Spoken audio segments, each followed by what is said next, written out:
Danotage! It's Dano time!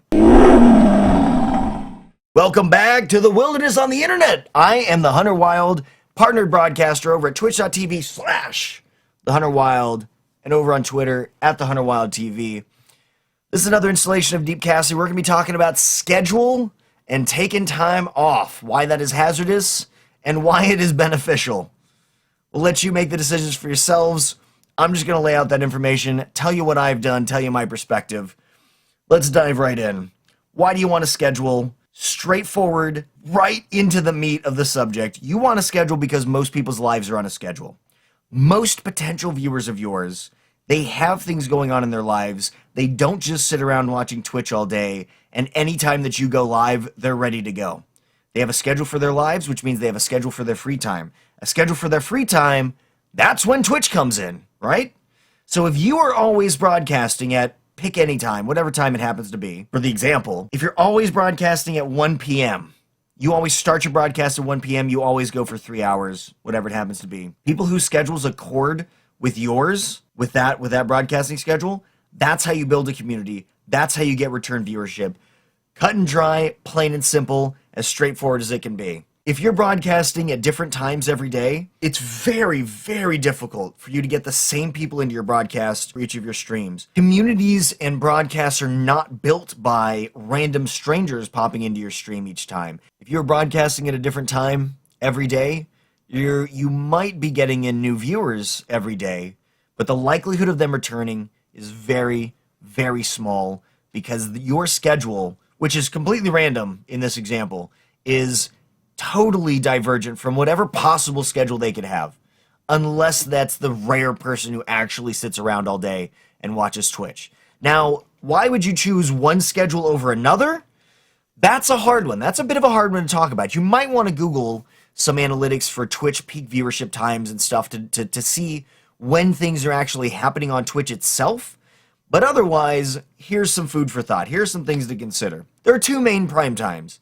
There's the America's prime time, and there's the European prime time. During prime times, there are way more potential viewers to come in and watch your broadcast. There are also a shit ton of broadcasters out there soaking up a lot of those viewers. So you have way more competition at the same time as you have way more potential to be gained from it, directly speaking. That's a really hard, honestly, making a decision about any time slot is a really difficult one to make. The alternative to the prime times is the off-prime time slots, the off-time slots. The benefit to that is you have way less competition. There are way fewer broadcasters on broadcasting at that time. At the same time, you have way fewer viewers. So it's a mixed bag, man. It's a total crapshoot. It's a total crapshoot. I will tell you that from what I have seen, it's more evident when somebody is successful during the off times. And I have seen I'm pretty sure that I have seen more success stories I built a good community relatively quickly stories for off primetime broadcasts than for primetime broadcasts. But it's really hard to say. That might not actually be true. That's just from what I've seen with a few people. And I think part of the reason for this might be raids too. Not just having the consistent schedule and the other qualities that make a fantastic broadcast, which are obviously essential, but there is also the potential for raids. If you are broadcasting at a prime time, and that's when most other broadcasters are broadcasting as well, you're more likely to be friends with people who stream at a prime time. I mean, at least in my experience, most of the people that I am friends with on Twitch happen to stream at roughly the same time that I do. And in terms of a practical benefit to that, just a purely pragmatic benefit to that, there's very little. There's very little. When it comes to receiving raids, you are far more likely to receive raids from friends who are in a primetime slot if you stream after they do. I cannot even remotely recommend befriending somebody for the sake of a raid. However, raids are a very real and practical consideration on Twitch. It is a big stream and community builder. It is. That's just the reality of the situation. And given that reality, the likelihood of receiving a raid from a friend goes up for obvious reasons if you broadcast after they do. Or if your broadcast is on and going to continue after they usually end their broadcast. And other people broadcast is an important consideration as well if you choose to go down the route of streaming one specific game in order to build your community, in order to build your stream, your broadcast. We talked about this before in an earlier video of what games to play. When talking about the one game broadcast, such as Dark Souls is a popular one, maybe a competitive game like CSGO, possibly League of Legends, things of that sort, Hearthstone, whatever it happens to be. Presumably, it'll be a lot easier if you have a less popular game that is just the one game that you broadcast than something super competitive in terms of Twitch like Hearthstone. And nonetheless, if you are choosing to stream just one game to build up your broadcast, you really should do your research on who else is streaming that game and when they are streaming that game, specifically when their broadcast ends. If you are already online, and presumably have a bit of an establishment in your numbers, by the time that person ends, you will get some trickle down of people who still want to watch that type of game are going to leave that person who's streaming for 1,000 viewers or whatever it happens to be.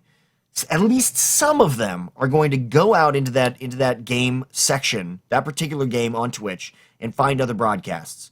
That is a fantastic, fantastic tactical move to place your schedule at around the time that they are ending their broadcast for that trickle down. I can't really recommend to make this tactical in terms of receiving raids from friends because I don't like the idea at all of using friends.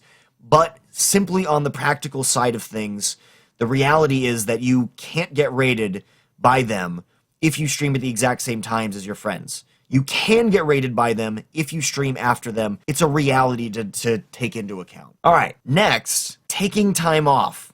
Why it's good, why it's bad. You need time to yourself. You just gotta have it.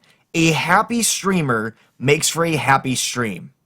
Plain and simple. The more you have your life in order, the happier you make yourself, the more likely you are to bring that energy, that joy into your broadcast and have a good broadcast where the community can feel at home, where the community can come in to feel energized and get jazzed up and feel good about themselves because they see somebody else having a good time and they get to talk to that person and share in that wealth of joy and energy. Taking time off for yourself is an utterly, foundationally important aspect of making a good broadcast. And frankly, any creative endeavor that you do, it's a vital component of doing it well. At the same time, the more days you take off in a row from broadcasting specifically, as opposed to something like painting, music making, art making of any sort, the more days you take off in a row from broadcasting, where it's important to have a daily interaction and engagement with your viewer base, with your community, the more likely it is that at least some of those people will forget about your broadcast and will become disinterested. I'm sure we've all had the experience with a game where we were infatuated, like obsessed with that game. And any moment that you spent away from that game, you were thinking about it. You couldn't wait to get back to it. Family events were difficult because you were just like constantly like, I gotta get back to my WoW raids. I gotta do it. We've all had games like this. And then when you take a week or two off because you have to for some reason from that game, you find it almost impossible to get back into it. Almost impossible to want to sit back down and play that game again. The same reality exists for broadcasts.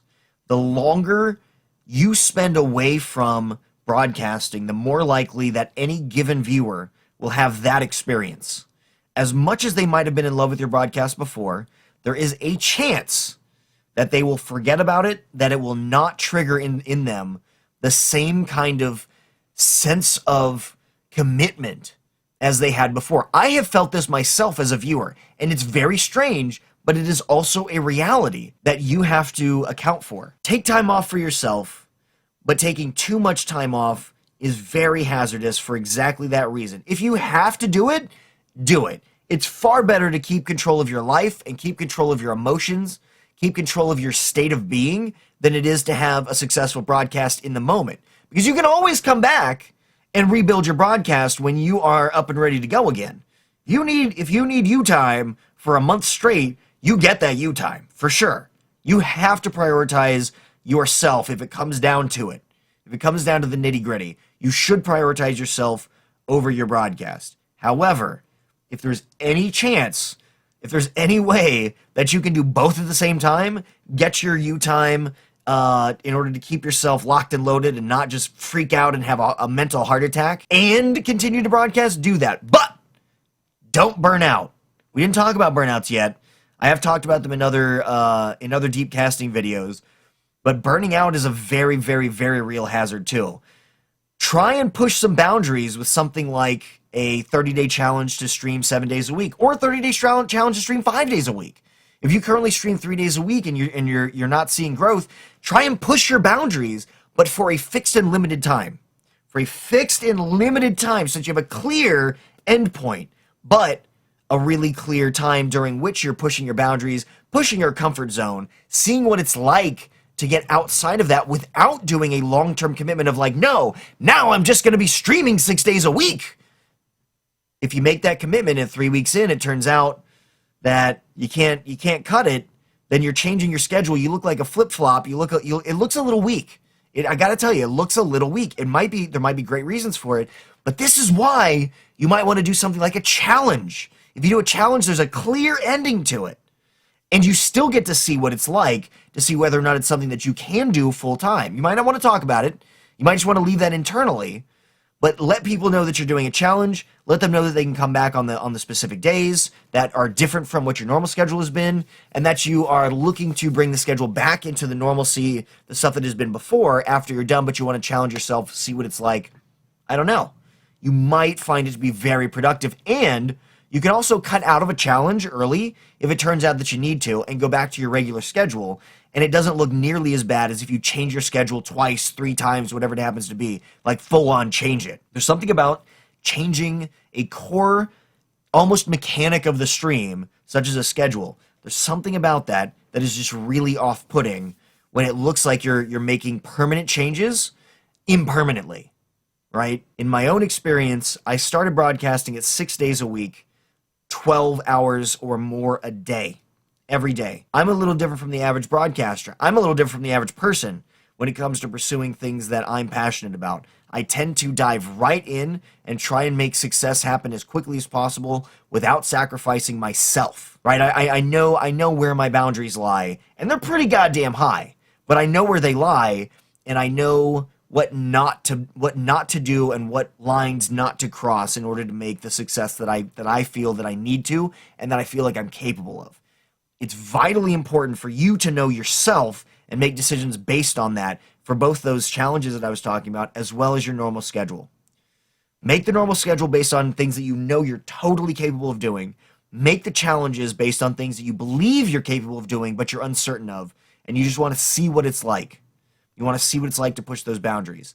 So like I was saying, I started at 6 days a week, minimum of 12 hours a day. I did that for several months.